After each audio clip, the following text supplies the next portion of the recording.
Hola, buenas tardes, ¿qué tal? Mi nombre es Reyes Maso Castillo, soy psicóloga, profesora tutora de aquí del Centro Asociado de la UNED, de varias asignaturas, de grado de Psicología del Desarrollo sobre todo. Y bueno, pues esta tarde estoy con Belén Quinato Martínez, que ha sido alumna de esta casa, graduada, hizo varios máster, entre ellos un máster de trastorno de la conducta alimentaria. Y bueno, pues va a hablar ella, yo solamente estoy presentando, pero ella va a hablar sobre los trastornos de la conducta alimentaria.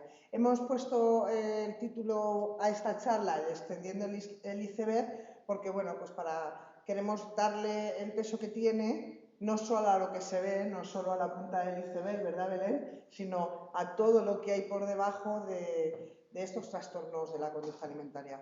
Y bueno, cualquier pregunta, cualquier cosa que queráis hacer, como es una charla de una hora y seguro que no vamos a tener a posteriori tiempo, si queréis lo vais planteando y luego nosotros os vamos contestando a través de los emails o no por nada, sino porque si no se nos va a alargar a 2 o 3 horas y tenemos una hora. Creemos que es mejor que en esta hora aprovechemos el tiempo, ¿verdad, Belén?, de hablar de nuestros contenidos y demás. Y bueno, deciros también que probablemente a posteriori, luego después de los exámenes del primer cuatrimestre, estamos barajando el plantear lo que es ya un curso donde se hagan 3 o 4 sesiones, donde haya algún crédito de libre configuración. Estamos todavía sopesando esto y donde de verdad podamos hablar más detenidamente y de verdad en profundidad sobre este tema de los trastornos de la conducta alimentaria que, bueno, pues tan necesario es hoy en día, ¿vale? Bueno, pues nada, Belén, te dejo aquí todo tuyo. Vale. Muchas gracias. Vale, buenas, yo me llamo Belén y acabo de terminar el máster de trastornos de la conducta alimentaria. Me acabo de especializar y vamos a ver si empezamos. Vale, los trastornos de la conducta alimentaria, también conocidos como TCA, son trastornos graves porque son la principal causa de muerte entre los trastornos mentales, o sea, son trastornos graves. Constituyen un grupo de trastornos mentales que se caracterizan por tener una conducta de la ingesta alimentaria alterada. Además, presentan también una preocupación por el peso, por la comida y por todo lo referente a ello. Se ha visto que tanto la incidencia como la prevalencia está aumentando. Estamos viendo como, aparte de estar aumentando el número de casos, están aumentando las edades, el rango de edad que hay entre la población a la que afecta.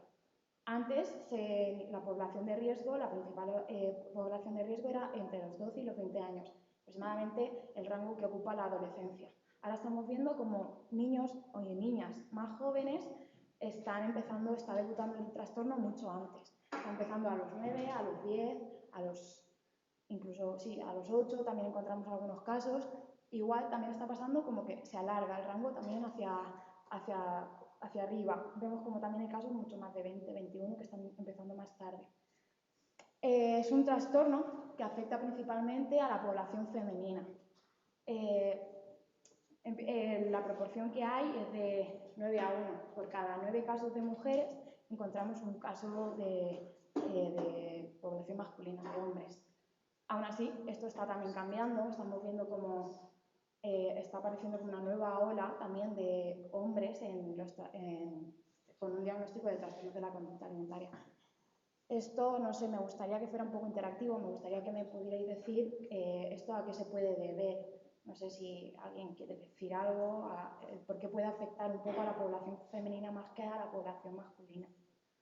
No sé, ¿alguien que quiera decir algo? Son más emocionales. Las mujeres somos más emocionales. ¿Alguna cosita más? Presión social también. La presión social, sobre todo, influye. Las mujeres tenemos mucha más presión social. Esto antes se ha visto que lo que antes pasaba era que la presión social de la mujer estaba por aquí, la presión social del hombre estaba un poco por aquí, y en lugar de bajar y aliviar a las mujeres, se ha subido la presión social a los hombres, con lo cual por eso están debutando más trastornos en varones. Vale. Quería explicar un poquito la metáfora del iceberg. Como ha comentado Reyes, al final en un iceberg lo que vemos a simple vista es lo que sobresale por fuera del agua. pero eso implica el 10% del iceberg. El 90% del iceberg está por debajo del agua, es todo lo que no se ve, es el bloque que se sustenta. Se utiliza esta metáfora para explicar los trastornos de la conducta alimentaria. Aquí pasa igual. En un trastorno de la conducta alimentaria lo que más llama la atención es la sintomatología, que sería el dejar de comer, el restringir la alimentación, el ejercicio físico excesivo, los vómitos, las autolesiones, el miedo a engordar.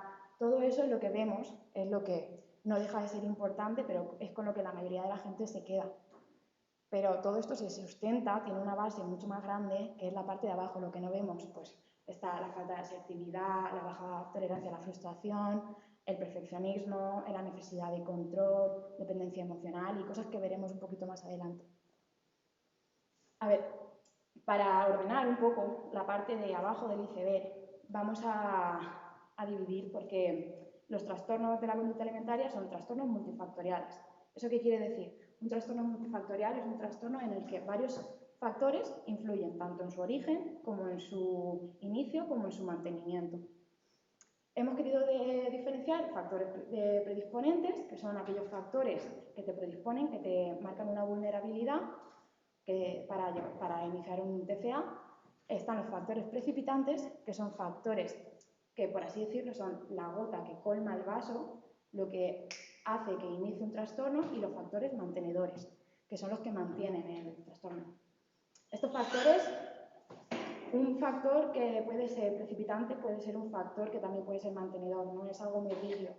Por ejemplo, un factor precipitante sería la dieta, y la dieta también es un factor a la vez mantenedor. Mientras sigue la dieta, sigue estando un trastorno mental. Vamos primero con los factores predisponentes, y aquí los hemos dividido en individuales, familiares y sociales. Vamos a empezar por el social. El ideal de belleza, por ejemplo, lo que hemos comentado antes, la presión a la que se somete a las mujeres. Además, en la sociedad en la que vivimos, aunque cueste reconocerlo, la sociedad es una sociedad gordófoba. O sea, hay mucha gordofobia. Además, tenemos también el ideal de delgadez asociado al ideal de éxito. Entonces, todo esto es un caldo un poquito de cultivo para que te predispone, que te hace vulnerable a padecer un trastorno como este. En factores individuales encontramos primero el género femenino. Ya solo por estadística, lo que os he comentado antes, hay una proporción mucho mayor en mujeres que en hombres. Esto puede ser porque también socialmente tenemos más visto que para poder diagnosticar un trastorno hay que ir a terapia, hay que ir a consulta, y la población que más acude es la población femenina, porque a los hombres todavía sigue pareciendo que hablar de emociones es más de débiles o más de personas vulnerables. Esto está cambiando con el tiempo, lo estamos viendo que cada vez hay más casos de hombres. La edad hemos visto que afecta sobre todo al rango de la adolescencia.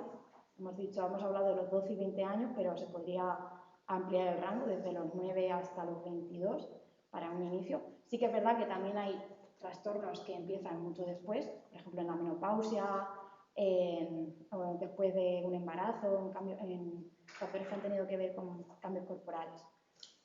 También presentamos un miedo a la madurez. Hemos visto que, por ejemplo, en la adolescencia se llevan a cabo ciertos cambios corporales, como a las mujeres el aumento de pecho, el ensanchamiento de caderas y demás. Todo esto hace o asemeja esos cambios a un crecimiento ya no solo físico, sino también a un crecimiento psíquico, con lo cual se puede interpretar como que también ese miedo a la madurez va asociado con esos cambios. También vemos que como factor predisponente está la obesidad y el sobrepeso. El haber tenido obesidad o sobrepeso en anteriores épocas, antes del debut del trastorno, hemos visto que hay mucha población que luego llega a padecer. No es algo causal, no es en la infancia he tenido sobrepeso y ahora tengo que tener un trastorno de la conducta alimentaria, no, pero sí que es un factor que te predispone. Predispone porque sí que es normal que a lo mejor un niño con sobrepeso pueda estar más expuesto a una dieta por parte de sus padres.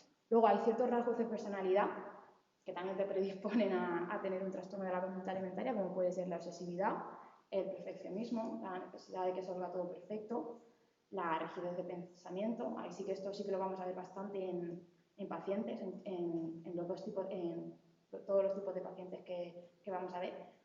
hay muchísima rigidez de pensamiento, pasa el pensamiento a ser un dicotómico, pasa a ser un todo, un nada, un suspenso, un sobresaliente, un bien, un mal, no hay grises por el camino. Una baja autoestima, que está relacionado con la necesidad de aprobación, con el miedo al rechazo, todo eso hace que nos predisponga. La práctica de determinados deportes, si por ejemplo en la infancia, sobre todo, en infancia y adolescencia se practican ciertos deportes como puede ser la gimnasia rítmica, natación, bailes, todo este tipo de cosas en los que se le da bastante importancia a la figura, sí que te puedes predisponer. No es que todas las personas que practiquen vayan a tener un trastorno, pero sí que es verdad que te predispone. Algunas profesiones, se ha visto que hay ciertas profesiones en las que se puede desarrollar o está, como por ejemplo la nutrición, el tema de nutrición y dietética, entrenamiento, entrenadores personales y demás, se ha visto que te predispone. También hemos visto casos donde se destaca mucho la rama sanitaria, que también se dan muchos casos. Factores predisponentes familiares, tenemos por ejemplo la sobreprotección familiar, aquellas familias que sobreprotegen al niño, que hacen todo por el niño, aunque se haga desde una manera de poder cuidarlo o protegerlo, sí que te puede dar un mensaje indirectamente de inutilidad, que es mucho de lo que les pasa a los pacientes, tienen ese sentimiento de ineficacia e inutilidad. Además, así también podemos ver como si a mí me están sobreprotegiendo en mi infancia y conforme voy avanzando, voy creciendo, voy viendo cómo esa sobreprotección va mermando, a lo mejor si paro de crecer y una forma de parar de crecer es dejar de desarrollarme, puedo ver como que esa sobreprotección sigue estando, porque se centra más en ti, consigue más atención, todo esto de manera no consciente, claro, se podría decir que es un factor predisponente. La mala comunicación, aquellas familias, por ejemplo, en las que haya falta de comunicación o en la que no hay cabida para las emociones, también podría ser un factor predisponente. Conflictos familiares, expectativas elevadas, este tipo de padres, por ejemplo, que quieren, que aunque no lo digan explícitamente, verbalmente, desean que sus hijos sean perfectos, perfectos en todo, perfectos en los estudios, en el deporte, socialmente, perfectos. Al final, una forma en la que tienden muchos a romper es a través de un trastorno de la conducta alimentaria. Importancia que se da a la imagen, pero importancia que se da a la imagen en la familia. Si nosotros tenemos unos padres que constantemente están evaluando la imagen corporal de los demás o la suya propia, esto va a hacer que para mí cobre mucha importancia. Porque muchos padres llegan y dicen, no, yo a mi hijo, a mi hija no le he dicho nunca que está gordo, nunca le he criticado por el peso, nunca lo he puesto a dieta. Ya, pero vamos a ver un poquito cómo hablamos también de los demás. Si de los demás estamos criticando continuamente su aspecto físico, le estamos mandando un mensaje indirectamente a nuestros hijos de el aspecto físico importa mucho, esto tiene que estar muy controlado y eso también puede ser algo que te predisponga. Y antecedentes de trastornos de la conducta alimentaria en la familia.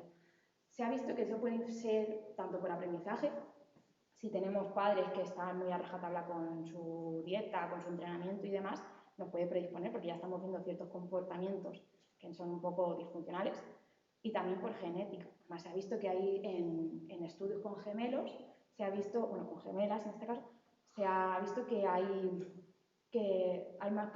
más proporción de, o sea, si una gemela desarrolla, es más frecuente que la otra gemela también desarrolle un trastorno de la conducta alimentaria. Vamos con los factores precipitantes. Recordamos, los factores precipitantes serían factores que precipitan, que son la gota que colma el vaso. ¿Qué factor encontramos el primero y el que yo diría que el más importante? La dieta. No es que todas las personas que lleven a cabo una dieta vayan a tener un trastorno de la conducta alimentaria, no. Pero sí que es verdad que hay muchas personas que si se les junta lo que hemos dicho antes de ciertos rasgos de personalidad, como era el perfeccionismo, la obsesividad, el llevar a cabo una dieta les puede conllevar a desarrollar un trastorno. La adolescencia, los cambios corporales de los que hemos hablado, por ejemplo la menstruación al final para las mujeres muchas veces implica el empezar a ser mujer, empezar a crecer, empezar a tener que enfrentarte un poco a la vida adulta y al mundo. y el mundo hay veces que no es del todo bonito. Entonces, eso puede dar mucho miedo y una de las formas, claro, no conscientemente, que se puede ver es que, o sea, una de las formas con las que se puede paliar eso es con un trastorno como este, parar de crecer, porque cuando tú, una de las consecuencias que tienen niñas que desarrollan este trastorno es que paran de crecer porque no se pueden desarrollar, porque físicamente no pueden cumplir con esos objetivos y paran de desarrollarse, no se les desarrolla el pecho, no les baja la regla. Entonces, es una forma de parar de crecer, una forma de también no enfrentarte a un problemas de comunicación familiar, como hemos dicho antes. Si vivimos en un ambiente hostil, eso también puede precipitar la aparición de un trastorno. Un suceso vital o estresante. Esto sí que es un suceso vital y estresante es un suceso para esa persona. Tiene que suponer un estrés para esa persona. Porque, por ejemplo, para mí lo que es estresante, un suceso estresante, para la otra persona no lo es. Y al contrario. O sea, vamos a saber cuándo es un suceso estresante cuando esa persona nos lo verbalice. Cuando te diga, por ejemplo, el divorcio de mis padres fue un suceso estresante, porque esa persona lo vivió de forma estresante, que a lo mejor eso para otra persona no tiene por qué ser así. Acoso escolar, por ejemplo, en la adolescencia, la opinión de tus iguales es la que más importa, pasa a ser la principal y la secundaria pasa a ser la de tus padres. La importancia que le damos a las opiniones de los demás. Si aparte estamos en la adolescencia, que somos más vulnerables ya de por sí, y se nos junta con que nuestros iguales están criticando con nuestro cuerpo o el cuerpo de otras personas hacia nuestro alrededor, también nos puede precipitar a llevar a cabo un trastorno como este. Y enfermedades relacionadas con el peso y la alimentación. Si por lo que sea estamos normal y de repente nos detectan una alergia, una celiaquía, todo este tipo de trastornos que están relacionados este tipo de enfermedades que están relacionados con la alimentación, sí que nos puede conllevar a obsesionarnos con la comida. Y bueno, luego lo de recibir críticas es lo que os he comentado antes. Vale. Factores mantenedores. ¿Ves? Como os he dicho antes, la dieta puede estar tanto como factor precipitante, pero sí, siempre va a estar como factor mantenedor. Una dieta estricta es, si la persona está constantemente en su dieta, no hay cabida para nada más. Va a hacer que mantenga el trastorno. La sensación de poder y control. Sí que es verdad que cuando nos ponemos ciertos objetivos, como puede ser bajar de peso, el conseguir bajar de peso te da una sensación de control. Y es una sensación bastante reconfortante, con lo cual eso también puede llevarse a ser bastante adictivo. Comentarios positivos. Por ejemplo, cuando a una persona que adelgaza, de repente vemos cómo empieza a recibir ciertos comentarios positivos, aunque son comentarios que están hechos con buena fe, con buena intención. Así que aquí ya sí que hago un inciso para intentar como que cale un poquito en que muchas veces hacemos esos comentarios de manera, con buena fe, con buena intención, pero no sabemos por los que la otra persona está perdiendo peso, aunque ahora nos haya metido en la cabeza que adelgazar es lo mejor y estar delgado es lo mejor a lo que podemos aspirar, porque nos lo ha metido la sociedad. Sí que no sabemos por qué esa persona está adelgazando, por qué está engordando. Entonces, como no lo sabemos, antes de llevar a cabo un comentario para bien o para mal, es preferible no comentar. Esa persona tiene espejos en su casa, a esa persona no le hace falta nada, que nadie le diga nada. Aislamiento social. El aislamiento social es un buen mantenedor del trastorno. Conforme va avanzando el trastorno, vamos viendo cómo los pacientes se van aislando más de sus amigos, de su familia y acaban encerrándose en sí mismos. ¿Por qué? Porque este trastorno, para poder llevarlo a cabo, por así decirlo, te lleva mucho esfuerzo. O sea, por ejemplo, tú sales con tus amigos de fiesta o a cenar y ya tienes que estar pensando constantemente de si ahora van a comer allí, qué voy a poder comer, cómo me voy a poder librar de esta comida, voy a estar constantemente, entonces es también mucho más preferible no acudir a esas citas. Entonces, con lo cual eso poco a poco nos va aislando un poco socialmente. El círculo de restricción, atracón y vómito, el permanecer en ese círculo lo he puesto un poco más adelante, no exactamente así, lo he puesto para explicar el círculo vicioso que hay para el atracón, pero el círculo de la restricción sería restricción, atracón y vómito. y vamos haciendo un círculo perfecto. Por ejemplo, cuando nos mantenemos en restricción, nos puede dar ansiedad, básicamente nos da ansiedad. Nos puede dar ansiedad porque nos da ansiedad porque en la vida hay momentos de ansiedad y todos tenemos ansiedad, o nos puede dar ansiedad por esa propia restricción, con lo cual recurrimos a comer, recurrimos a tener un atracón y como nos sentimos culpables y nos da vergüenza y nos sentimos mal, esa culpa hay que compensarla de alguna forma y se compensa vomitando. Entonces, el vómito a corto plazo sí que sí que se saca un beneficio, o sea, te llega a calmar, llegas a tranquilizarte, pero a corto plazo vuelves a sentirte mal por si has engordado y demás, vuelves a restringir. Y es como un círculo vicioso constantemente, como el pez que se muerde la cola. Restrinjo, me atraco y vomito. Y así constantemente. Entonces, ya aquí como inciso, sí que por ejemplo, para los que sois de psicología, sí que me gustaría preguntaros por cuál de los tres, si en restricción, atracón o vómito, cogerías primero, trabajarías primero en consulta. Venga, va. Uno, da igual. Si yo... El vómito. El vómito. Vale.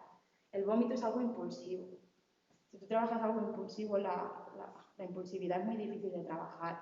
Tardas tiempo en trabajarlo. La restricción y la ansiedad también. Yo trabajaría primero, por ejemplo... O sea, perdón, me ha dicho el vómito. Perdón, sí, el vómito. Porque pensaba que me estaba diciendo el atracón, perdón.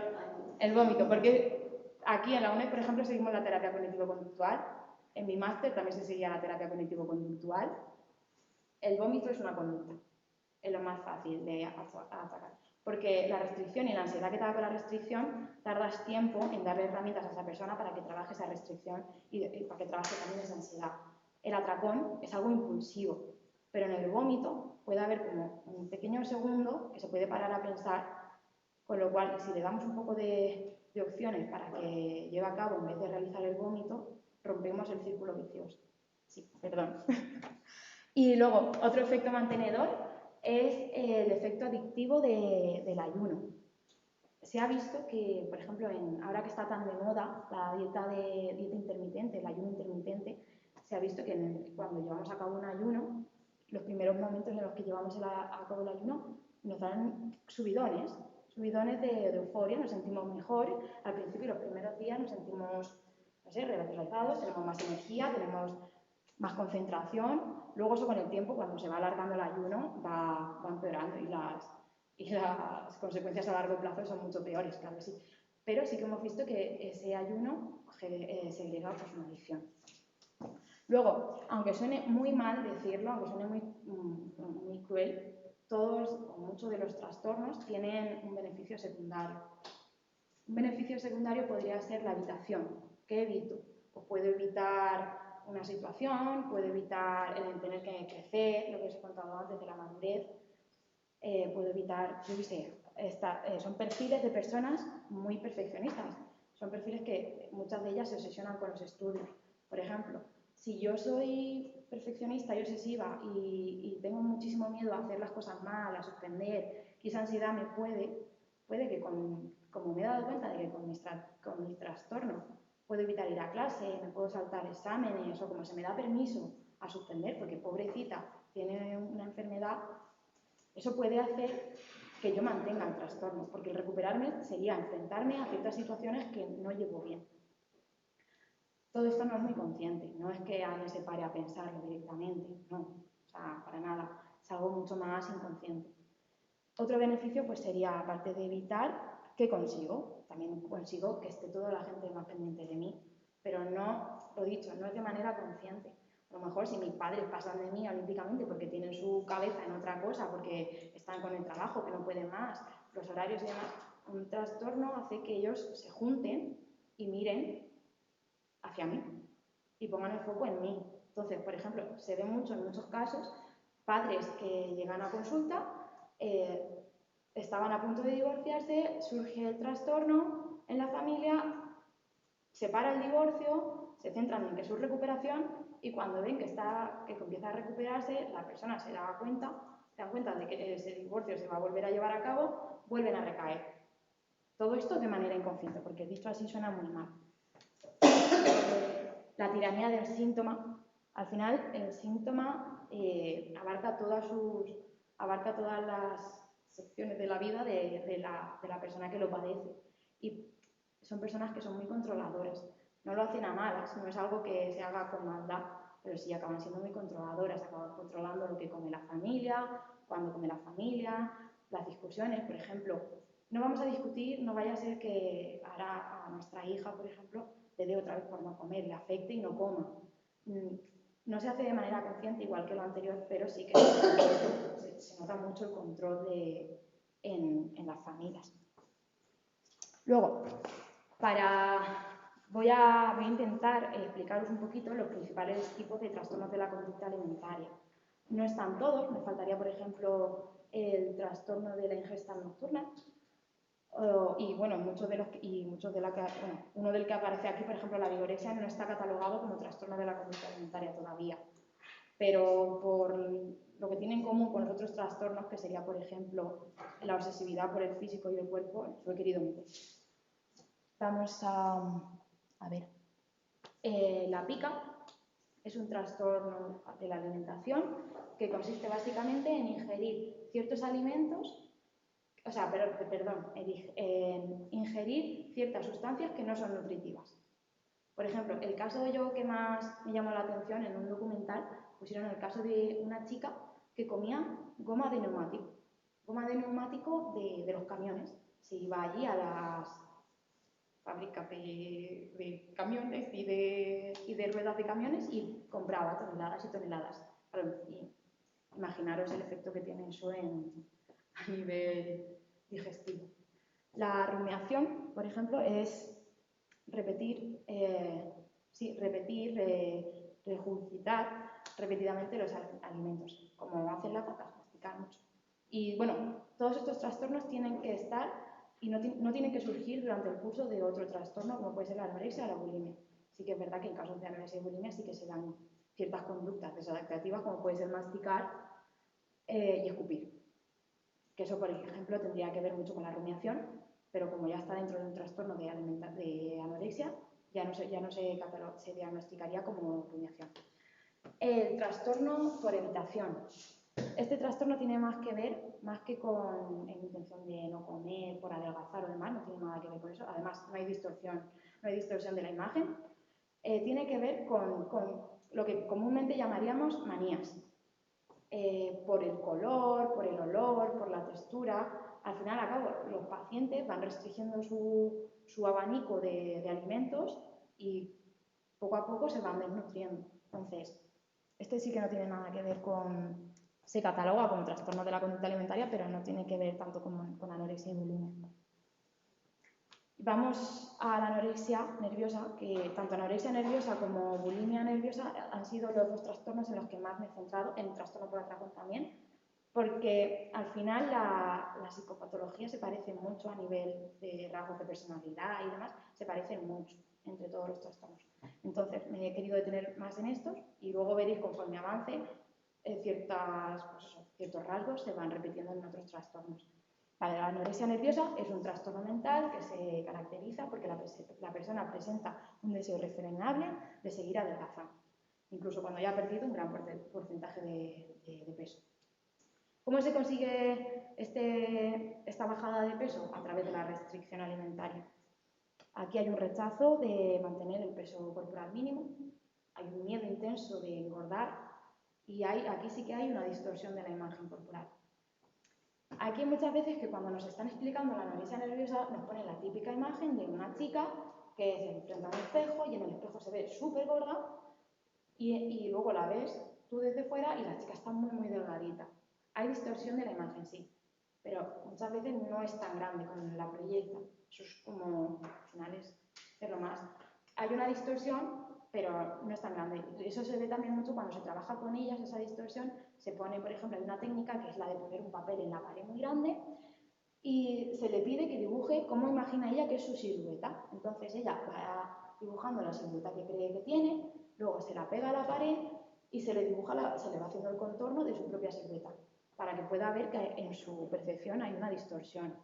Pero la distorsión muchas veces no suele ser tan grande y en muchas hay una pequeña distorsión, pero sí que saben y se reflejan y aunque no lo pueden reconocer, porque no lo pueden reconocer, saben que están muy delgadas. Luego hay una aparición de la menorrea. La menorrea es cuando la menstruación deja de aparecer. Por criterios era durante tres menstruaciones seguidas, o sea, 3 ciclos de menstruaciones seguidas. También hay amenorrea primaria, que sería la que surge una amenorrea en pacientes que no han llegado a tener la menstruación. Y un infrapeso. O sea, la anorexia nerviosa el criterio más importante que se tiene, aunque esté mal, es el infrapeso, porque muchas de las personas que padecen anorexia nerviosa no llegan a tener un índice de masa corporal de 17. Se puede tener anorexia nerviosa con un índice de masa de 20. Pero sí que como criterio se utiliza el 17,5. Por ejemplo, tenemos la anorexia nerviosa atípica, que sería un paciente que cumple con todos los criterios de la anorexia nerviosa, excepto con el índice de masa corporal. En la anorexia nerviosa tenemos 2 tipos. Tenemos el tipo restrictivo y el tipo purgativo. El tipo restrictivo es aquel en el que la bajada de peso se lleva solo a cabo se lleva a cabo solo con la dieta, el ayuno y el ejercicio excesivo. Luego está el tipo purgativo, que sería aquel en el que así que aparecen atracones y vómitos. Para medir la anorexia nerviosa utilizamos el índice de masa corporal en los adultos y la escala de percentiles en los niños. Ahí podemos ver cómo tenemos leve, moderado, grave y extremo. Un criterio de ingreso para, por ejemplo, ingresar en un hospital estaría en un 16,5. A ver, esto también depende un poco del hospital al que vayáis, pero más o menos para que veáis. Con un leve podríamos trabajar de forma ambulatoria, podríamos trabajar también en un hospital de día, pero con un 16,5 se suele ingresar. A menos que veamos que ya hay, por lo que sea, por sintomatología psíquica, hay más ideación suicida y demás que nos conllevan un riesgo inminente para la vida, entonces ya sí que se ingresa directamente. Dime. ¿Cuál es el corte de edad si va por corte de edad? Yo entiendo que sí, a ser percentiles para niños. ¿Cuál es el corte en el que pasa pues ahora mismo de masa corporal o el de percentiles? No tengo muy claro, pero sí que creo que era el 30. O sea, 30 por abajo. O sea, como que si no llegabas a cumplir el 30, el percentil 30, ya sí que empezaba a ser... No me hagas mucho caso, porque ya sí que por percentil... ¿Hasta qué edad se considera que se trabaja con percentiles? Pues yo creo que aquí a los 11 ya se corta. 11, 12, que es cuando empieza de verdad la adolescencia, ya se empieza a trabajar con ellos un poco con el índice de masa corporal. Y el criterio de alta, un 18. No hace falta que tengan un índice de masa corporal normal, normal. Si lo tiene bajito, con un 18 muchas veces se da el alta. A ver, vamos a los aspectos comportamentales de la anorexia. Tenemos sobre todo, y lo que más caracteriza este trastorno es la escasa y nula conciencia de enfermedad. Y esto es con lo primero con lo que tenemos que batallar, con la nula conciencia de enfermedad. Porque sin conciencia de enfermedad no hay tratamiento. No se puede llevar a cabo el tratamiento. Tenemos que empezar a trabajar primero con que tome conciencia de que está enfermo. Sí que es verdad que esa conciencia se va tomando poco a poco con el tratamiento, va cogiendo más conciencia, se va dando cuenta de que había un problema. Pero tenemos que empezar. Porque una paciente que no quiere trabajar, no se puede trabajar. Tenemos que intentar que esa persona trabaje, que se dé cuenta de que necesita trabajar. El comportamiento se dirige a adelgazar y a controlar su cuerpo. Todo lo que hace es por y para adelgazar. Desde que se levanta hasta que se acuesta. Yo me levanto pensando, y además aquí debajo lo pone, hay una reducción de horas de sueño. Se ve cómo se acorta el sueño, pero ya no porque no tengan sueño, que también en muchos casos da insomnio, pero sobre todo porque tienen asociado que mientras duermo no quemo grasa, no quemo calorías. Entonces, cuanto antes me despierte, antes puedo llevar a cabo alguna actividad que me ayude a quemar. Entonces se ve cómo van restringiendo las horas de sueño. Igual, por ejemplo, los ascensores no los utilizan mucho. O sea, todo lo que sea intentar, todo va alrededor de gastar y gastar calorías y intentar perder el máximo peso. Por ejemplo, no utilizo el ascensor y me subo hasta el cuarto andando, y está muy bien subir por las escaleras, pero cuando ya empieza a ser continuo, que vemos que nunca coge el ascensor, ya vemos que no es algo que se haga solo por salud. Igual que, por ejemplo, suelen ir andando a todos los sitios, aunque les conlleve andar 1 hora. de punta a punta, no importa, o sea, está todo orientado a esa pérdida de peso. Luego tenemos la actividad física excesiva, lo que os he dicho, el ejercicio físico intenso y rígido. Por ejemplo, las personas que practican deporte son entrenamientos, por así decirlo, muy rígidos. Se tienen que hacer a la misma hora, se tienen que hacer de la misma forma, se practican sobre todo en solitario. Todo muy rígido, no se le puede cambiar mucho los entrenamientos. Es todo muy, lo que hemos dicho antes, muy dicotómico. Y luego también llevan a cabo ciertas conductas de evitación. Pueden ser, aquí hay conductas de evitación que os he puesto como pesarse y mirarse al espejo, que a la vez también pueden ser conductas de comprobación. O sea, las de evitación son las que evitan hacer, hay muchas personas que evitan pesarse porque no quieren verlo, evitan mirarse al espejo porque no quieren verse, o pueden ser conductas de comprobación, pesarse, por ejemplo, están todo el rato pesándose. Es o una cosa o la otra. Algo intermedio, un pesarse a la semana, no lo van a hacer. Pues o me peso todos los días 3 o 4 veces, o no me peso nunca porque no quiero ver el peso. Y el mirarse al espejo exactamente igual. O me miro todo el rato al espejo continuamente, o procuro no mirarme. Otras conductas de evitación que llevan a cabo, la gente atractiva. Intentan evitar la gente atractiva, intentan evitar, por ejemplo, en esta mayoría, como son casi siempre la mayoría son chicas, pues intentan evitar a los chicos. Y los lugares en los que tengan que exponer el cuerpo, piscinas, playas, todo este tipo de sitios en los que tienes que exponerte, los intentan evitar. Los aspectos cognitivos, aquí sí que me quiero parar. La sintomatología cognitiva es parte consustancial de la psicopatología y en parte consecuencia de la malnutrición y la demacración. Aquí quería resaltar el experimento de Minnesota. Este experimento se llevó a cabo en 1944, cuando la guerra. Se dieron cuenta de que las personas que habían estado desnutridas en la guerra tenían ciertas características que los asemejaban a las personas con trastornos de la conducta alimentaria. Entonces se llevó a cabo un estudio en el que cogieron a 36 personas y las sometieron a una desnutrición. Se alimentaban a base de judías y patatas, como lo que habían padecido en la guerra. Entonces se vio que conforme avanzaba la desnutrición y conforme se iban quedando sin peso, aumentaba la psicopatología, aumentaba la obsesión por la comida, aumentaba la irritabilidad, la ansiedad, la depresión, todo lo que está ligado a la anorexia y a la bulimia aumentaba en gente que no padecía ese trastorno desde un principio. Vieron cómo en sí la propia desnutrición te lleva a desarrollar una obsesividad. O sea, como que se retroalimenta. Entonces, por ejemplo, muchas veces lo que hacen es que en pacientes que tienen un bajo peso, hay un psicólogo en mi máster, había un psicólogo que decía que con pacientes con un índice de masa corporal menor a 16 no trabajaba. Primero se les realimentaba y ya una vez que se les realimentaba y ya sus funciones físicas estaban bien, ya empezaba a tratarlas. ¿Por qué? Porque decía que un cerebro que no come es un cerebro que no puede pensar, es un cerebro que no puede razonar, es un cerebro que no puede llevar a cabo pues, ciertas cuestiones como para llevar a cabo una terapia. Entonces, luego también presentan una idea sobrevalorada de la delgadez, una pérdida de peso, o sea, la pérdida de peso, perdón, y el control se perciben como logros. Claro, si a mí, por ejemplo, el perder peso y el controlar la ingesta yo lo considero un logro, ¿cómo voy a querer que luego vaya yo a una terapia, vayan a alimentarme, voy a perder todo aquello que yo consideraba que había conseguido como logro? Por eso se resisten tanto. Además, la capacidad de restringir también se considera autodisciplina. Pero eso ya también nos pasa a nivel sociedad.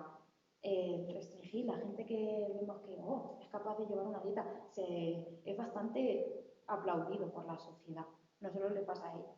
Entonces, claro, si la sociedad ya piensa así, pues una persona que tiene este trastorno, pues todavía mucho más. Estar delgado es una meta en sí misma. Aquí vamos a ver que hay una diferencia con la bulimia.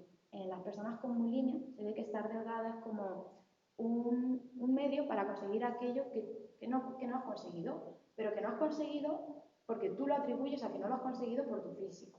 Por ejemplo, yo qué sé, imagínate que una chica de 15, 16 años no ha conseguido estar con el amor de lo que considera el amor de su vida, se atribuye que esa persona no está con ella porque está gorda.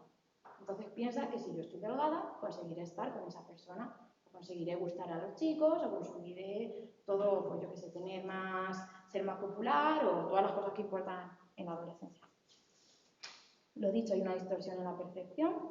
tanto a nivel corporal como, o sea, hay una distorsión de la percepción en dimensiones corporales, lo que hemos comentado antes, según un poco su imagen la ven distorsionada, y en la naturaleza actitudinal. Muchas veces no tiene solo que ver con verse gorda, sino también con sentirse. Ellas se sienten gordas y eso también es como un activador para que se mantenga el trastorno. Luego, percepción distorsionada de los estímulos propioceptivos. Señales corporales, hay señales corporales que las confunden, que no las saben distinguir de una emoción negativa. Por ejemplo, el estar cansado lo pueden confundir con el estar triste. Entonces, todo eso lo padecen. Problemas de atención, y aquí sí que es donde yo creo que más vienen a consulta con los problemas de atención.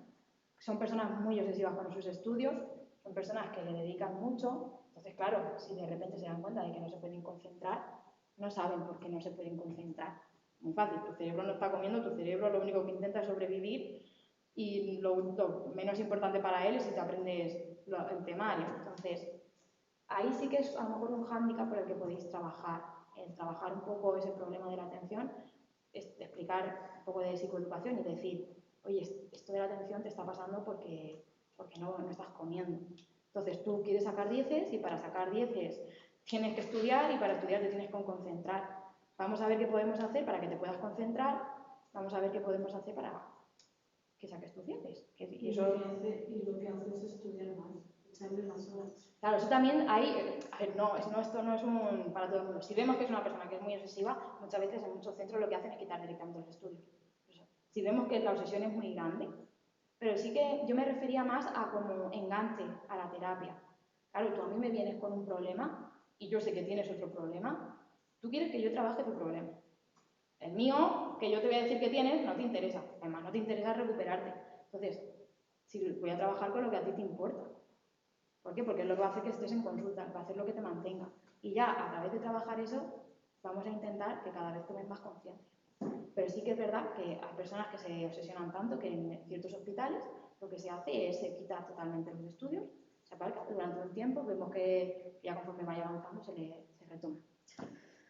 Y bueno, la necesidad de hacer todas las cosas perfectas y de tener el control. Lo he dicho, al final la comida es la única forma, la única manera que tienen ellas también un poco de tener el control de su vida.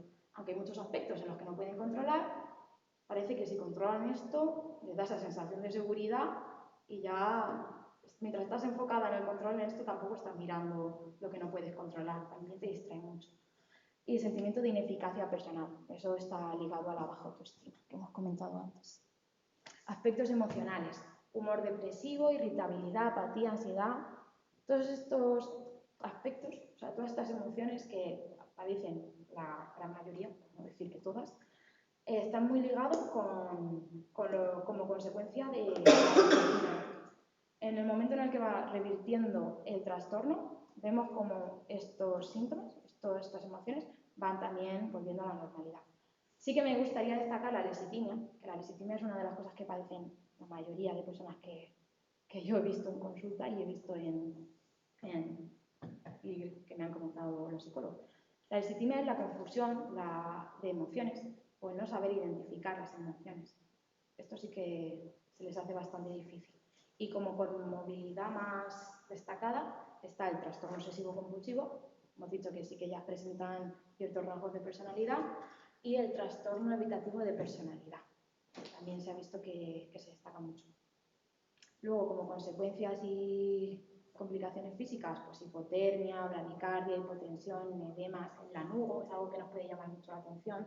Una persona, si ya sospechamos un poquito que padece ese trastorno, que es el pelito que te sale, que es como vello de bebé, que te va saliendo por el cuerpo. Es un vello que aparece para protegerlas del frío, porque se les baja la temperatura, tienen mucho rechazo al frío y es una forma que tiene el cuerpo de protegerte.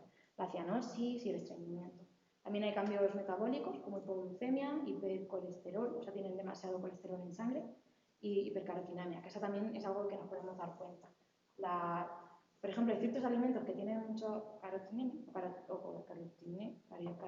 o como se llame, que por ejemplo la zanahoria, que la zanahoria es, por así decirlo, un alimento muy de anorexia, es un alimento que tiene muy pocas calorías y que se consume mucho. Entre los que se permiten a ellas consumir, pues se consume mucho. Esto que hace que el consumo excesivo de estos alimentos van dando un tono amarillento a la piel. Es algo que en lo que también nos podemos fijar. Y bueno, como último, la menorrea, que ya la hemos comentado antes. Vamos con la bulimia. La bulimia nerviosa es un trastorno que se caracteriza principalmente por la presencia de atracones y tiene que aparecer también métodos compensatorios. Son inapropiados también. Estos comportamientos compensatorios son el vómito, el uso de laxantes, diuréticos, ayuno y ejercicio excesivo. Tanto Feiruel como Gatter son dos eminencias dentro de la bulimia nerviosa, dentro del estudio de la bulimia nerviosa, señalan que las 3 características principales son la pérdida subjetiva de control en la ingesta, las conductas destinadas al control del peso y la preocupación extrema por la figura y el peso. Aquí vemos que en la bulimia encontramos 2 tipos de bulimia. Está la bulimia purgativa y la bulimia no purgativa. La purgativa es aquella en la que se llevan a cabo conductas como vomitar, el uso de laxantes, diuréticos y enemas. En esta sí que se presentan mayores grados de distorsión de la imagen, hay mayor deseo por estar delgadas y los patrones de alimentación son todavía más anormales. Y aparece sobre todo mucha depresión y mucha obsesión. Con el tema purgativo, con el tipo purgativo, son pacientes igual que se dan atracones, pero que como medidas compensatorias está el ayuno y el ejercicio físico excesivo. Normalmente no suelen recurrir a vomitar, ni a tomar diuréticos, ni laxantes. En la bulimia también vemos que la gravedad se mide también por los métodos compensatorios. Tenemos, igual que en la anorexia, teníamos leve, moderado y grave y extremo. No sé, a ver. Como comportamientos, al final hay una parte en la que os pongo que muchos autores llaman a las personas que padecen bulimia, la llaman, no de tono despectivo, no de forma despectiva, anoréxicas frustradas. Porque cognitivamente y comportamentalmente también hacen todo lo que hacen ellas. O sea, todos se enfocan a adelgazar, le dan esa excesiva preocupación al peso, a la figura. Es igual, lo que pasa es que no pueden llevar a cabo esa restricción, no son capaces de llevarla. Entonces son como anoréxicas frustradas, porque todo lo demás se parece mucho, pero les distingue eso, el no poder restringir. También, lo he dicho, ejercicio excesivo, rituales de conductas de evitación, todos los rituales en la comida, igual que en la anorexia, y el vómito es egosintónico. El vómito egosintónico significa que va en sintonía con la persona. Esa persona vomitar, en un principio la alivia porque piensa que es una manera de no engordar todo lo que ha comido, cuando en realidad luego no es así, porque luego en el vómito, por ejemplo, cuando vomitan el 30% de lo que han ingerido. O sea, si tú has comido 2.000 calorías, vas a engordar igualmente. Entonces, eso también les hace meterse en ese círculo del que hablaba antes. Aspectos emocionales. Aquí sí encontramos disforia, desregulación emocional, ansiedad, humor depresivo, irritabilidad. Todos estos les pasa exactamente como a la anorexia. Todo lo que sea emocional, conforme va avanzando la recuperación en el trastorno, va mejorando, va a la par, conforme se va renutriendo, porque sí que en la anorexia aparece una desnutrición, y en la bulimia aparece una malnutrición, que no sé si sabéis la diferencia. Desnutrirse es que no se come, que no hay nutrición, y malnutrición es que se puede comer, pero por ejemplo que no cumplimos con los requisitos necesarios, pues de vitaminas, de minerales, de ciertos macronutrientes, no cumplimos con esos requisitos, entonces nos van creando deficiencias. Como comorbilidad, el trastorno límite de personalidad, sobre todo en aquellas que son más purgativas. Todo lo que es purgarse, autolesionarse, todo eso tiene que estar muy ligado a la impulsividad. Y no hay trastorno más ejemplar de la impulsividad que el trastorno límite de personalidad. El trastorno histriónico también se ve mucho, también es presenta bastante comorbilidad. Como aspectos cognitivos, lo que os he dicho antes, se repite lo de la anorexia. Pasa a una idea sobre la de la delgadez, los logros, la autodisciplina que le conlleva tanto perder peso como controlar la ingesta y restringir todo ello. Aquí sí que destacar lo que os he dicho antes, lo de anoréxicas frustradas, para que os hagáis un poco una idea. Al final, lo de la cabeza funciona igual, lo que pasa es que no pueden llevar a cabo la conducta que quieren. Entonces se sienten como mucho peor. Vale, consecuencias físicas. En las consecuencias físicas, por el tiempo que es, no me voy a parar mucho. Sí destacaros que a lo mejor donde más os podéis dar cuenta es en el signo de Russell. El signo de Russell es ciertas marcas que se quedan en los nudillos de la mano después de vomitar. Los jugos gástricos van erosionando la piel y con el contacto de los dientes se va creando un callo. También os podéis fijar un poquito más, sobre todo en el engrandecimiento de la glándula parótida. Conforme va avanzando la conducta del vómito, se les va agrandando las glándulas. Esto, al final, lo que acaba haciendo es que te dé un aspecto de la cara mucho más ancha, con lo cual ellas se perciben más anchas, se sienten más gordas y esto acaba manteniendo un poco la obsesión en el trastorno. Trastorno por atracón. Aquí se parece mucho a la bulimia, pero aquí sí que lo que más le diferencia es la ausencia de métodos de compensación. Aquí aparece un atracón. Un atracón se caracteriza principalmente, sobre todo, por la sensación de falta de control. Es un comer demasiado rápido, un comer solo, un sentirse a disgusto después, y conlleva un estado alterado de la conciencia. Es como cuando hablamos de disociación. Es un momento de disociarse y además de calmarse. Todos estos trastornos al final son un método de regulación emocional. Sí que me gustaría preguntaros si, por ejemplo, el trastorno surge a raíz como respuesta a estados emocionales, y me gustaría preguntaros si pensáis que esos estados emocionales son solo desagradables, o sea, si son estados como la ansiedad, la tristeza, o si pueden surgir también atracones ante estados emocionales positivos. Sí, ¿no? Sí, exacto. O sea, todo aquello que no sea aplanamiento. Todas las emociones que sean difíciles de gestionar, porque gestionan mal las malas, pero es que las buenas tampoco saben gestionarlas bien. Gestionan mal las emociones. Entonces, un atracón puede surgir tanto por emociones negativas, como ansiedad, tristeza, como por emociones positivas. Aspecto psicológico, repetimos, más de lo mismo, ansiedad, depresión, irritabilidad. Aquí sí que la baja autoestima y la sensación de inutilidad y ineptitud se destaca un poco más porque no son capaces de controlarse, no son capaces de controlar su conducta, con lo cual acaban teniendo hay mayor depresión en el trastorno por atracón. Sí que se caracteriza por llevar dietas menos estrictas. También hay una insatisfacción corporal, pero no es tan grande como la que aparece en la anorexia y la bulimia. Hay un descontento con el tamaño del cuerpo, pero no se llega a alterar la percepción como tal. Y pues lo típico, hay un miedo moderado y leve, o sea, al ganar peso. No es tan extremo como la anorexia, sí que hay un leve miedo, pero sería el miedo típico que tiene todo el mundo a engordar, de la sociedad normotípica. Pero por eso lo he dicho, como controlan peor, como no saben controlar la ingesta, esto provoca mayor grado de depresión. Y aquí en este sí que se destaca la que hay conciencia de trastorno. En la bulimia sí que es parcial, hay como que saben que hay una conducta que no pueden controlar, que es el vómito, pero como que lo más cognitivo no lo tienen en cuenta como si no fuera un problema. Y en la anorexia no hay conciencia ninguna. Aquí como características físicas, pues eso, sobrepeso u obesidad. ¿Por qué? Porque no llevan a cabo métodos compensatorios, o sea, simplemente se dan de atracón. Sí que conforme va avanzando el trastorno, sí que van teniendo medidas compensatorias, pero en un principio no. Esto, cuando llevas a cabo ciertos atracones, acabas engordando. Irregularidades en la menstruación, hipertensión, diabetes, trastornos del sueño. Aquí sí que me gustaría destacar un poco el trastorno de ingesta nocturna, que está muy relacionado con el trastorno de atracón. O sea, aquel en el que después de cenar una persona tiene que volver a cenar para poder dormir. No es capaz de conciliar. Es ahí como también se tiene que dar cierto atracón a la hora del sueño.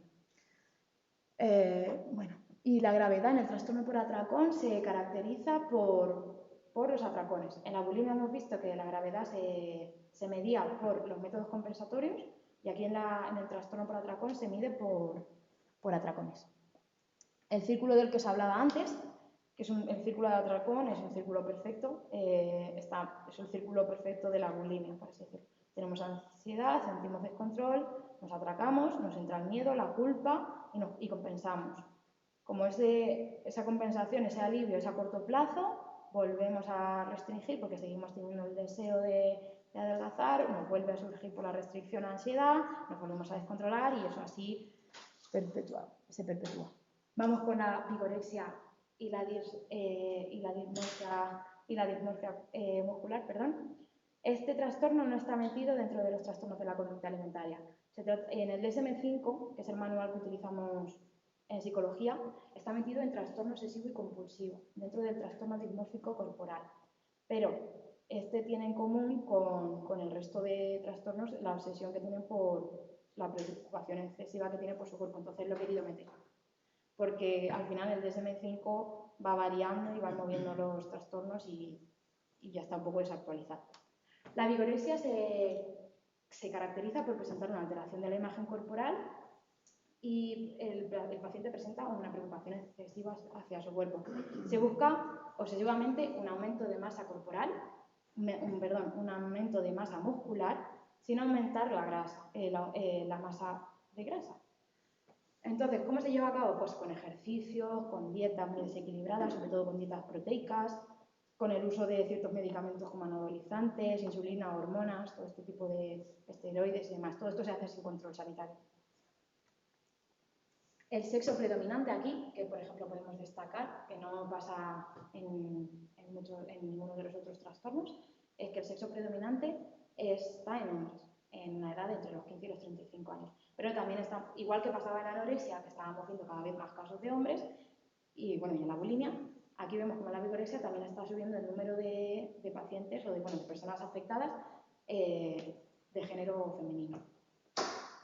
Aquí se presenta una obsesión por un cuerpo musculoso, aunque aquí también hay una distorsión, por eso al final se acaba llamando anorexia inversa, porque también aparece lo típico, la autoestima baja, la distorsión de la imagen corporal, aquí se lleva a cabo también dietas impuestas, el entrenamiento acaba ocupándote toda tu vida, con lo cual te acaba aislando también hay un aislamiento social, si hay una adicción a la báscula, se pesan todo el rato, se pesan antes de desayunar, después de desayunar, antes de entrenar, después de entrenar, antes de dormir, continuamente. Hay una automedicación, lo que os he dicho de los anabolizantes y esteroides, y lo de las dietas altas en proteínas. Aquí, como comorbilidad, hemos visto que está el trastorno de narcisista, el trastorno obsesivo-compulsivo y la hipomanía. Como tendencia, como rasgos, rasgos de personalidad, pues timidez, obsesivo-compulsivo y personas perfeccionistas. Una actividad que impulsa, que podría ser un precipitante, es el practicar el culturismo.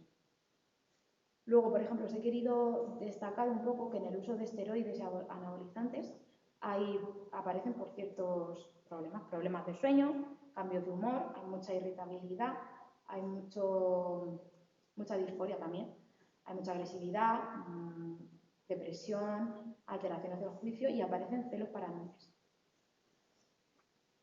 Vamos con la ortorexia. La ortorexia es un trastorno muy nuevo, porque de momento están investigando en él, pero todavía no hay de verdad mucha bibliografía al respecto, cada vez más, pero hay tanta, que es algo que ha surgido nuevo. Se puede considerar una variante de la anorexia. Y también, aunque luego lo explicaré, entre los trastornos... ¿La anorexia tiene cura? Porque yo lo que más oigo es que es una enfermedad crónica. No, la anorexia tiene cura. Todos los trastornos de la conducta alimentaria tienen cura. Si no, no tendría sentido. Pero sí que es verdad que si no se trata, se vuelve crónico. También, al final, un trastorno como la alimentación, un trastorno de alcohol, una adicción, aunque se recupere la persona de ello, al final va a ser eso siempre su talón de Aquiles. Entonces, en ciertos momentos de la vida, porque en la vida hay momentos más estresantes, menos estresantes, sí que te puede conllevar a tener una recaída. Entonces, pero si tú lo trabajas bien, llevas a cabo un tratamiento, dentro de un tratamiento... ¿Psicología o No. Todos los trastornos de la conducta alimentaria tienen que trabajar de manera multidisciplinar. Ya si llevan unos índices de masa corporal muy bajos, sí o sí. Pero sí que tienes que trabajar por lo menos con un nutricionista. para poder... ¿En psiquiatría también? Psiquiatría, pues si hay casos en los que se necesita, sí, a lo mejor son casos que son un poquito a lo mejor más leves o que son inicio de trastorno, a lo mejor no haría falta, pero en casos que ya llevan a lo mejor mucho tiempo, sí. Pero tienes que trabajar con psiquiatría, psicología, nutrición, un médico, estaría endocrino, médico, claro, incluso algo de fisioterapeuta también. Y ya si encima puedes meter a un entrenador, ya haces el pack completo. Un entrenador para las personas sobre todo que tienen problemas de ejercicio físico y demás. ¿Y el fisio cómo? Pues por ejemplo, hay desgaste muscular, hay, claro, la de nutrición lleva también problemas en los huesos, por ejemplo, la osteoporosis, todo ese tipo de cosas. Sí que es una consecuencia. Claro, una consecuencia, eso hay algo que lo tiene que trabajar. La gente con desnutrición acaba perdiendo masa muscular, todo ese tipo de cosas tiene que encargar a alguien que esté especializado en eso. Entonces se trabaja de manera multidisciplinar, pues se intenta trabajar siempre así. Vamos con la ortorexia, es un trastorno de la alimentación y presenta una obsesión excesiva por la alimentación saludable. Aquí se destaca sobre todo la rigidez que hay en la dieta. Conlleva, cuando se salta en esa dieta saludable, conlleva un sentimiento de culpa y de vergüenza. Esto te lleva así a un aislamiento social, porque cuando nos juntamos, lo que sea, tú no sabes si vas a un restaurante exactamente lo que te están echando en el plato, si la cantidad de aceite o si este aceite es de girasol o este aceite de oliva, tú eso no lo puedes controlar, entonces acabas aislándote. ¿Por qué? Porque no te quieres, no sabes lo que hay, tú necesitas tenerlo controlado, se acabó. Lo que os he dicho se considera una variante de la anorexia y existe una superposición. Vemos muchos casos como que pasan de la anorexia a la ortorexia. También vemos muchos casos que pasan de la anorexia a la vigorexia. Y vemos muchos casos de anorexia a bulimia. Y de bulimia a trastorno por atracón. Y de trastorno de atracón a bulimia. Al final estos trastornos se acaban moviendo alrededor de una línea continua y es muy difícil encontrarte a una persona que haya padecido este trastorno durante mucho tiempo que no haya pasado por los diversos trastornos. La ortorexia, aquí no se presenta, puede haber, pero no suele haber tanto el miedo a engordar como sí que lo vemos en la anorexia. Pero aquí lo que se destaca es la rigidez de pensamiento y la necesidad de control. Se moraliza mucho la comida. Esto es bueno, esto es malo. No hay algún punto intermedio, no. Esto es bueno, esto es malo. Y el juicio está muy marcado hacia ellos y hacia los demás. O sea, sí que hay mucha gente que... Yo he visto mucha gente que dice, ¿de verdad te vas a comer esto? Esto, con lo que te vas a comer esto, o sea, con la de grasas que tiene, yo jamás me comería eso. Entonces son como muchos comentarios así muy despectivos en cuanto a lo que ellos se comen y a lo que los demás comen. La ortorexia al final acaba llevándote como consecuencia física a una desnutrición, a una anemia, a una hipervitaminosis y en su defecto a una hipovitaminosis, o sea, a un exceso de vitaminas o a un defecto de vitaminas, a una hipotensión y a una osteoporosis, porque al final restringen tanto el abanico de alimentos que tienen que se acaban teniendo 4 alimentos que se pueden comer y con esos 4 alimentos no abasteces todos los nutrientes que necesitas. Y aquí ya sí que me gusta hacer hincapié en el movimiento real food. ¿Conocéis este movimiento? Sí, de todo lo que no se ha procesado, ¿no? Claro, toda la comida, lo que viene a ser limpia, comida limpia, todo lo que sea del huerto, que no haya sido contaminado. Vale, a mí este movimiento me parece que es el que, a mí parece, yo hablo de mi opinión, es como el que potencia mucho la ortorexia. Y está muy bien comer comida real, está muy bien comer cada vez más y tener una nutrición más variada y mucho más sana, pero ya en el momento en el que empezamos a ser rígidos, en el momento en el que empezamos a moralizar la comida, lo que antes empezó a ser como libertad para poder saber lo que te estás comiendo, ahora empieza a ser un poco jaula. Por supuesto, lo de la libertad empieza a ser una jaula. Lo que os he comentado antes, la evolución del síntoma, hay un entrecruzamiento diagnóstico. Nosotros solemos trabajar más con patrones. No hablamos tanto de diagnóstico, no hablamos tanto de etiqueta, aunque la etiqueta está muy bien para comunicarnos. Entre nosotros hablamos sobre todo del patrón. Patrón restrictivo y patrón impulsivo. En patrón restrictivo tendríamos una anorexia nerviosa restrictiva, de manual.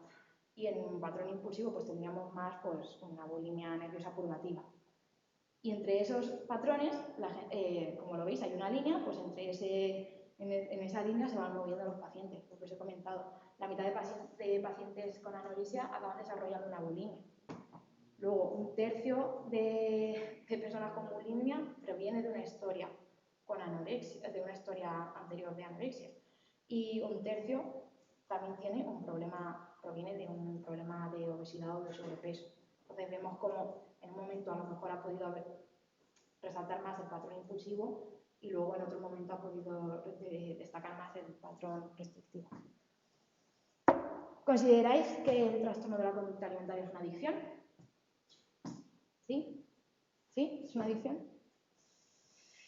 Al final el circuito de recompensa se activa igual con la comida que con otras sustancias con las que sí que hay adicciones. Y a nivel cerebral hemos visto que el perfil es similar. Y hay posibles solapamientos. Por ejemplo, en la bulimia, que hemos hablado un poco de trastorno límite de la personalidad, ahí el consumo de ciertas sustancias está bastante presente. Y luego me quiero recordar que un trastorno de la conducta alimentaria, tanto el trastorno para arriba, como el consumo de ciertas adicciones, el consumo de ciertas sustancias, son un método de regulación emocional. Pero, claro, o sea, nosotros cuando nos hablan de adicción tenemos en la cabeza lo típico, cojo una sustancia y la ingiero. Entonces, con la anorexia, ¿qué hacemos? Porque la bulimia es bastante clara. La bulimia vemos que puede haber una adicción a la comida, podemos hablar de adicción a la comida. Pero en la anorexia se nos olvida que entre las adicciones están las adicciones comportamentales. Por ejemplo, el juego patológico. Tú en el juego patológico no ingieres nada, pero sí que se vuelve patológico. Entonces, la anorexia se podría considerar una adicción comportamental. Eres adicto a tener que hacer algo. Mucha gente te dice, sí, es una adicción, pero no es una adicción tanto al ayuno, no es una adicción al pasar hambre, que también el ayuno hemos visto que tenía un efecto adictivo, pero es una adicción al tener que hacer algo por adelgazar. Y luego, ¿cómo afecta Internet y las redes sociales a la autoestima? ¿Afecta? ¿No afecta? Muchísimo. ¿Afecta? Sí. ¿A quién creéis que afecta más? A los adolescentes. A los adolescentes. Se ha visto que cuanto menor es la edad, mayor es la influencia que tienen en la autoestima las redes sociales. Vale, cuando hablamos de relación entre autoestima y redes sociales, hay dos grupos de científicos que se distinguen. Encontramos dos. Encontramos al grupo que defiende las redes sociales porque te habla de que es su buen uso, hay que entenderlas y nos pueden ayudar mucho a ser creativos, a mejorar nuestra autoestima y demás. Y luego está el otro grupo, que sería el grupo que te dice que no, que es la causante principal de la insatisfacción vital de los adolescentes. Entonces, yo quería hacer un poquito hincapié en qué dice la ciencia. La ciencia te dice, como en la psicología, como en todo, que la relación no es directa y que no está del todo clara. Hemos visto que se ha destacado que la influencia de las redes sociales depende un poco tanto de la autoestima previa como de la edad, como hemos dicho, y del género. ¿Qué género pensáis que es el género más afectado por las redes sociales? Las mujeres. A ver, aquí. Vale. Cuando veo imágenes corporales en las redes sociales, ¿cómo me siento? Regulinchi. Se ha visto que las redes sociales están relacionadas con la imagen corporal y con el trastorno de la conducta alimentaria. Entre las conductas más problemáticas está el ver fotos y el ir a la foto y buscar comentarios negativos. También se ha visto, se ha estudiado se ha llevado a cabo en ciertos estudios, cómo se ha comprobado que en mujeres, el ver imágenes de mujeres atractivas, sean famosas o no, solo mujeres atractivas, aumenta la insatisfacción corporal. En cambio, en los hombres eso no pasa. Eso también tiene que ver un poco con el ideal de belleza que tenemos. Por ejemplo, nosotras, las mujeres, tenemos un ideal de belleza que está muy asociado a la delgadez, por no decir que es la delgadez. En cambio, en los hombres, su ideal de belleza está más enfocado a la musculatura, a tener una musculatura. Es más fácil de reconocer la delgadez en una persona que está a lo mejor vestida que en la musculatura en un hombre que está vestido. Entonces, por ejemplo, se ha visto como a los hombres ver gente con el torso desnudo y tal, le puede llegar a afectar a la autoestima, pero con la moda no les pasa. Con la gente que va vestida no les pasa, es bastante curioso. También se puede dar porque los hombres no se comparen tanto. También es una de las posibles explicaciones. ¿Habéis visto alguna vez la imagen esa de Inma Cuesta? La de allí de la derecha. Es una imagen que subió desde su propio Instagram Inma. Inma es una actriz aquí española, denunciando un poco el Photoshop que le habían metido a su foto. Ya se había hecho, no me acuerdo si era para la revista Hola, pero se había hecho la foto de la derecha y cuando vio publicada apareció la de la izquierda. Denunciando, hostia, mirar la presión a la que nos sometemos, mirar lo que nos están vendiendo. O sea, yo soy la de la derecha. O sea, es que le crece hasta el cuello.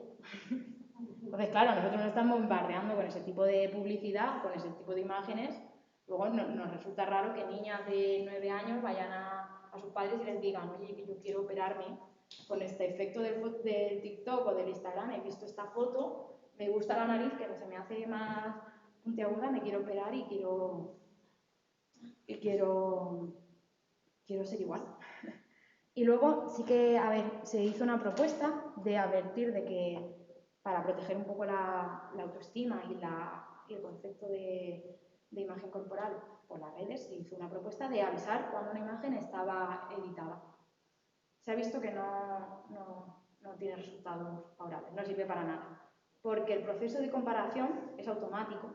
Entonces, aunque tú estés viendo una imagen que ya te han avisado que es falsa, tu proceso es automático, va más rápido, ya te has comparado y ya te ha afectado. O sea, tampoco sirve de mucho. Y luego, por último, quiero deciros que, a ver, ahora en la era en la que vivimos los influencers están al pie del cañón. No sé si sabéis quién es. Carlos Ríos, ¿os suena? Ah, sí. Carlos Ríos libros de lo de Real. es el promotor, por así decirlo, se le dice que es como el padre del movimiento que os he dicho antes, del real fooding, de lo de comer nada de procesados y demás. A mi parecer, y al parecer de mis profesores en el máster, no es muy buena influencia, porque sí que lo demoniza todo. Y a ver, yo estoy a favor de que hay que comer saludable y hay que comer muy bien, pero claro, si te está dando ese mensaje de que es lo peor del mundo comerse, yo qué sé, una galleta, pues hombre, yo sí te digo que si esa persona se está hinchando a galletas, pues sí, es un problema, pero si se come una, a lo mejor tampoco pasa nada. Se demoniza todo mucho, entonces sí que hago un poco de hincapié en el dejar de seguir cuentas que te hagan sentir mal. Si tú ves que te están haciendo sentir mal, déjala de seguir porque el problema la tienes a cuenta. O sea, y por ejemplo, una de las cosas en las que se realza mucho, o que yo critico mucho en la gente que lleva eso tan dicotomizado, es, sí, está muy bien lo sano, y estará muy bien la salud física, pero es que os dejáis por el camino la salud mental. Es que a lo mejor a mí no poder comerme esa galleta un día esporádico supone no poder ir con mis amigos, y supone aislarme, y supone estar mal conmigo mismo. Entonces me estoy llevando por delante la salud mental. Estoy dejando... Y para tener salud tiene que ser tanto física como mental.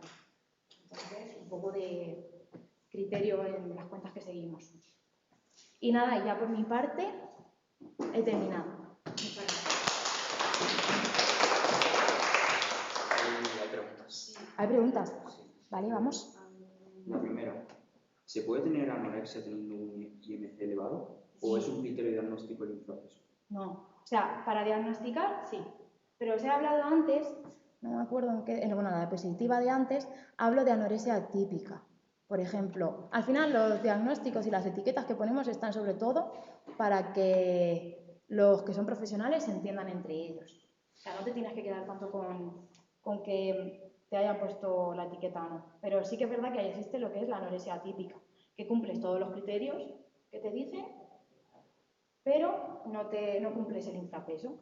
Por ejemplo, una persona que tiene mucho miedo a mantener el peso, que le da mucho miedo engordar, que tiene una alteración, pero a lo mejor ha adelgazado, ha pasado de 100 kilos a 60 y a lo mejor mide 1,70, si calculas el índice de masa corporal no te va a dar como infrapeso.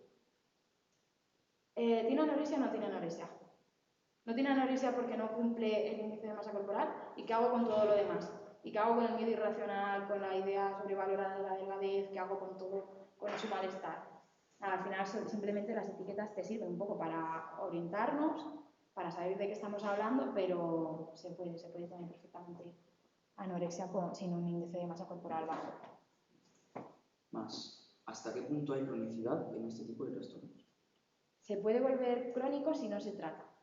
Sí que es verdad que luego muchas veces acaba quedando como un residuo, no llega a ser todo, no se cumple todo, si no se recibe un tratamiento, acaba siendo pues como un trastorno, se acaban quedando ciertos criterios, pero se sigue un poco lo que se llama un trastorno de la conducta alimentario veterano, que te permite ser funcional, pero te acaba quitando calidad de vida.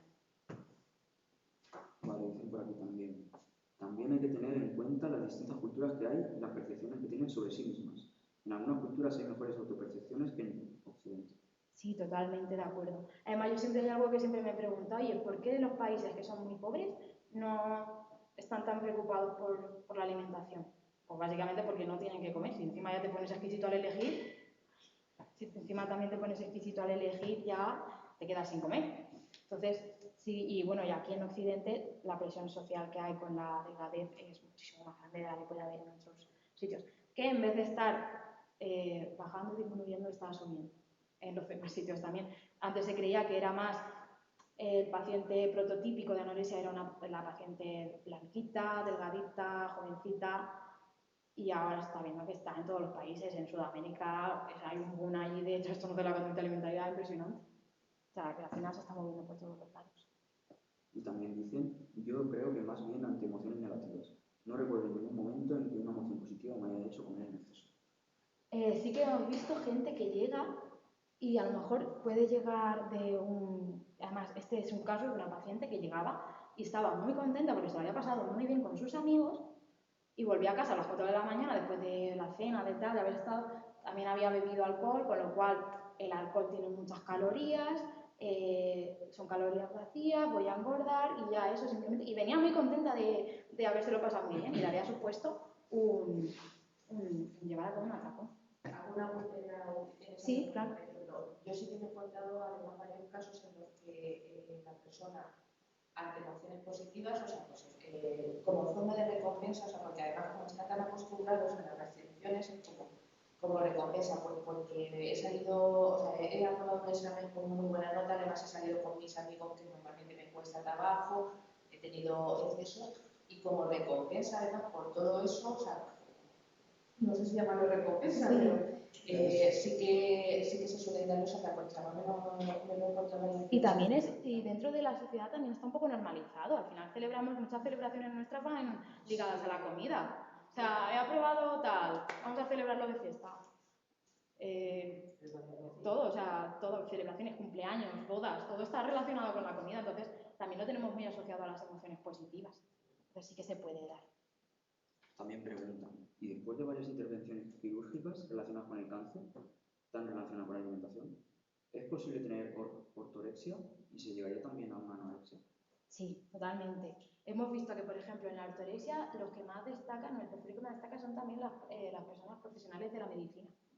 Claro, están puestos en lo que es la salud física y demás, al final se acaban... Encima en medicina sí que hay una tendencia un poco al perfeccionismo. A lo mejor soy yo que me estoy metiendo aquí en un bagaje que no, pero son muy autoexigentes. Yo lo que veo es que son personas muy autoexigentes. Entonces, autoexigencia, perfeccionismo, obsesión y encima salud, pues puede desembocar en una ortorexia perfectamente. Y la ortorexia y la anorexia, primas hermanas. ¿Hay alteraciones químicas en el cerebro? Sí. La comida hemos visto que en el circuito de recompensa actuaba casi de manera muy similar a las sustancias que nos producen adicciones. ¿Hay evidencia científica acerca del movimiento body positive? Body positive. A ver, el body positive a mí evidencia científica. Sí, hay gente a la que le va muy bien el body positive. Sí que es verdad que allá esto como opinión personal me gusta más el movimiento body neutrality. Porque al final el body positive se pone mucho el foco en que si tu cuerpo, aunque no sea normotípico, es bello. Pero ya estamos otra vez en que tiene que ser bello. Y no, y me gusta más neutrality. Pues sí, tu cuerpo es es así, tiene estas características, es normal que hay cosas que no te gusten porque el body positive es como que todo te tiene que gustar y no todo te tiene que gustar. Una cosa es que no te guste y puedes hacer vida funcional, otra cosa es que no te guste y te acabes aislando en tu casa y acabas teniendo un problema con esto. Entonces, los neutrality, el movimiento ese neutrality es como, vamos a enfocarnos más un poco en lo funcional. El cuerpo a mí me permite hacer esto, me permite hacer lo otro y eso va a hacer que yo, es lo que me ayuda a hacer lo que quiero hacer en la vida. Entonces, se enfoca más en la funcionalidad. A mí me gusta más. Tiene evidencia científica como que ayuda a ciertas personas, pero a mí como a lo personal el body neutrality me gusta más. ¿Las tendencias de ayuno están en auge en la actualidad? ¿Podrían tener relación con derivar en alimentación? ¿Perdón? ¿Las tendencias de ayuno están en auge en la actualidad? ¿Podrían tener relación con derivar en alimentación? Totalmente. Todo aquello que sea dieta, porque al final ayuno intermitente y demás no es una forma de llamarlo dieta. Restringes horas en las que restringes horas en las que puedes comer, con lo cual estás un poco restringiendo alimentación, con lo cual te puede llevar perfectamente. Es una forma de llamar dieta a otra forma de llevar la cosa, es una forma de llamar dieta al ayuno intermitente. Al revés, perdón, el ayuno intermitente es una forma de llamar a la dieta, que no sea con la palabra dieta. Vamos. Muchas gracias a todos, a los que estáis aquí y a los que estáis online y a los que lo vais a ver.